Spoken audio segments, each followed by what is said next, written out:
v roku 1975 až potom do roku 77 sa u nás začínali zavádzať nové typy autobusov, maďarské, klbové, obrovské autobusy. Ja, to boli tie harmoniky, ľudovo nazývané. Tam sa nás veľa zmestilo, tam sme sa všetci potili, lebo nás tam bolo veľa. No vidíte. No. A o tom bude nasledujúci dokument a aj o tom, aké luxusné modely týchto autobusov sa v Maďarsku vyrábali. Odkedy sa továreň Ikarus zaoberá výrobou autobusov, a tá sa začala po oslobodení, vyšlo od nás už hádam vyše 1000 modelov. Takýmito autobusmi sme kedysi začínali. A toto je jeden z autobusov najbližšej budúcnosti. Je dosť neobvyklé nájsť konferenčnú miestnosť v priestore autobusu. Na vlastné rokovanie slúži predná časť autobusu s konferenčným stolom a 7 kreslami.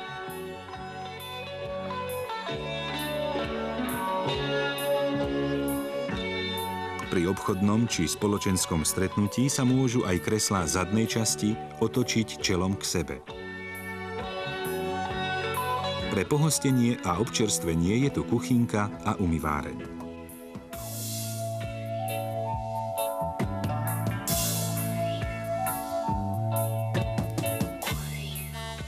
Pri kreslách sú tlačidlá na privolanie obsluhy.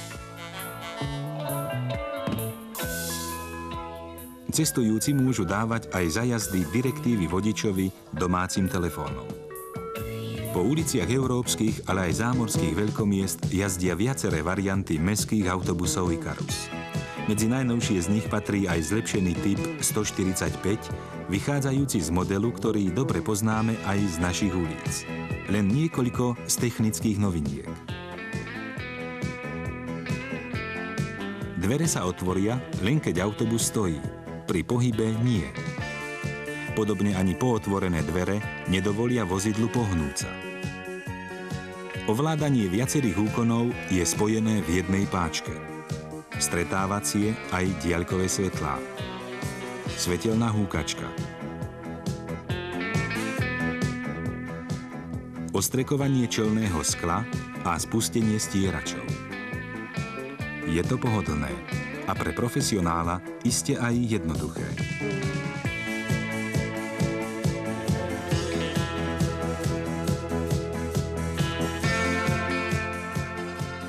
Pohon obstaráva nový, licenčne vyrábaný 175 kW motor z Ráby.